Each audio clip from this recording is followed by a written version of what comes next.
Bonjour, c'est Gilles du site boursicoté.com. Voici l'analyse technique du CAC 40 pour cette journée du jeudi 23 mai 2013, avec aujourd'hui donc une séance baissière, puisqu'après une ouverture donc sur un gros gap baissier, eh bien le CAC 40 a clôturé à 3967,15, ce qui nous fait une perte de plus de 2%, 2,07% sur la séance d'hier, presque 84 points. Donc c'était un mouvement de consolidation qui était attendu. On avait, je vous indiquerai tout à l'heure la répercussion sur les indicateurs. Nous ouvrons donc un fort gap baissier sur ici le point bas de la séance précédente. On franchit directement ici la zone d'alerte que je vous avais donnée à 3986,50 pour venir ouvrir directement sous cette zone. Et finalement, les cours se stabilisent ici entre deux zones techniques qui étaient déjà connues, entre 3937, 3940 et 3986 points. Donc, cette séance est baissière du point de vue des indicateurs. Donc nous avons un RSI qui sort de sa zone de surachat, le stochastique qui est en train de préparer un signal baissier, et donc le MACD qui confirme ici sa course baissière. Bon, le MACD qui normalement est très bon sur le timing, qui nous a donné ici un signal largement anticipé, puisque le premier signal avait été donné ici sur cette séance du 2 mai. Donc du point de vue des volumes, ce qui est intéressant, c'est que nous avons quand même des volumes assez étoffés pour une séance de baisse. Donc il semblerait que cette séance baissière ici constitue bien une sortie. Nous allons le voir au niveau chartiste, c'est confirmé. Mais on le voit ici au niveau des volumes, eh bien, on a de forts dégagements sur cette phase, alors que précédemment, sur les précédentes phases de baisse, eh bien, il y avait plutôt des petits volumes, ce qui nous donnait donc des zones de consolidation. Idem pour ici, on était sous la moyenne sur les séances baissières et donc au-dessus de la moyenne sur les séances haussières encadrantes.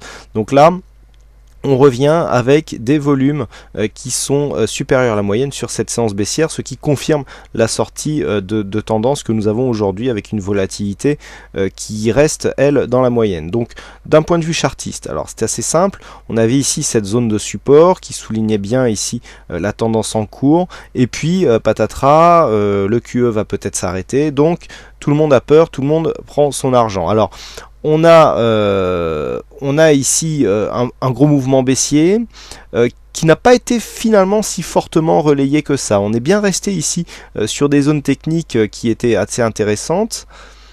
Ces zones techniques, on les retrouve plus finement ici sur l'analyse intraday, avec ici cette zone de point bas ici à 3940 et la zone de point haut légèrement supérieure à ce que nous avons ici à 3986.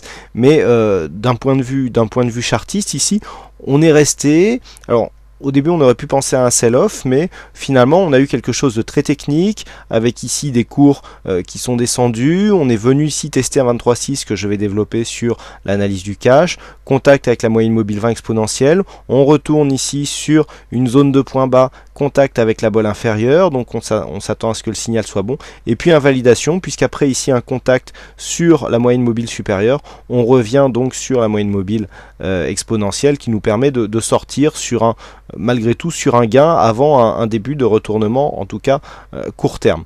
Donc sur cette phase ici, on voit que malgré le mouvement baissier que nous avons ici, il n'y a pas eu de réel sell-off, pas de grosses bougies rouges. Voilà, on sort de la tendance, mais pour l'instant, on ne relaye pas le mouvement baissier. D'ailleurs, si on trace les retracements de Fibonacci, donc toujours sur la tendance directe, voilà. Ce que nous pouvons constater, c'est que les 23,6 que nous retrouvons sur analyse intraday se retrouvent ici sur cette zone. Donc on est venu ici tester les 23,6, on l'a légèrement attaqué avant de remonter. Donc pour l'instant, on a un pré-signal de consolidation. On a juste cassé ici la zone de support qui nous annonce une cassure de la dynamique haussière qui maintenait ici les cours assez hauts et qui allait quasiment provoquer un contact avec la bolle sup. Donc là, on casse la dynamique, mais pour l'instant, le mouvement baissier réel de consolidation est loin d'être acquis. Nous avons ici cette moyenne mobile 20 exponentielle qui représente aussi des très bons points d'entrée en tendance, nous le savons, qui restent ici sous cette bougie. Donc attention, rien n'est gagné. C'est une phase ici de consolidation, mais pour l'instant qui n'annonce pas une consolidation plus profonde. Alors, pour annoncer une consolidation plus profonde, qu'est-ce qu'il faudrait ? Nous avons ce retracement ici des 23,6% de Fibonacci à 3946,8. On retiendra 3947. Donc tant que les cours restent au-dessus de cette zone, il n'y aura pas de consolidation. Au pire, j'ai entendu parler à la radio de respiration. Voilà, c'est un petit peu l'image que l'on peut donner à ce mouvement. On peut très bien ici avoir perdu une phase dynamique très court terme, même si ça a duré puisque le support a été cassé, mais rester dans un biais haussier. Nous n'avons que peu de points bas significatifs, il faudra s'en remettre ici aux zones horizontales puisque la hausse a été quasiment rectiligne. Donc pour se repérer dans cette phase de consolidation, on prendra les retracements de Fibonacci. 3947 points, tant que l'on reste au-dessus de cette zone, on ne pourra pas réellement parler de consolidation profonde. Nous avons ici une zone de support à 3937 qui est assez cohérente et qui peut, qui plus est ici confondue pour les prochains jours ici avec la moyenne mobile 20 exponentielle, nous donner aussi un signal de confirmation suite à une cassure ici de cette zone des 3947. Donc en cas de cassure ici de cette zone des 3937, nous avons un objectif au retracement des 38,2%. Une zone horizontale relativement proche ici se situe à 3895. Donc s'il y avait une cassure ici de cette zone, et bien dans la continuité, on viendrait confirmer donc cette fois-ci le signal de consolidation avec un objectif qui se situerait ici sur 3877 qui représente les 38,2%. Objectif intermédiaire ici sur les 3894 points. Par contre, à contrario, si les cours commençaient à remonter, eh bien ça serait assez mauvais signe puisque tant que les cours n'ont pas franchi ici le 23,6, il n'y a pas réellement de phase de consolidation.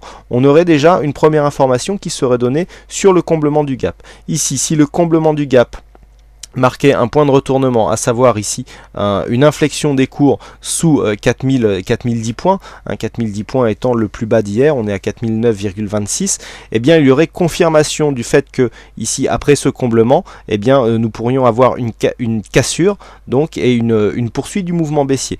En cela, eh bien nous avons ici un gap qui sur une cassure de ce support est un gap de rupture.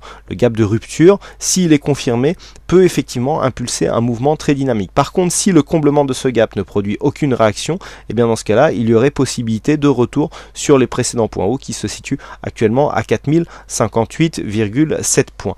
Donc voilà les points de repère qu'il faut garder en tête pour demain, avec ici un début de consolidation mais qui n'est pas pour l'instant confirmé. Donc je vous rappelle que demain je serai au salon des marchés financiers, j'animerai une conférence sur les stratégies long short, donc je ne pourrai pas produire d'analyse vidéo intraday. J'espère que vous serez nombreux.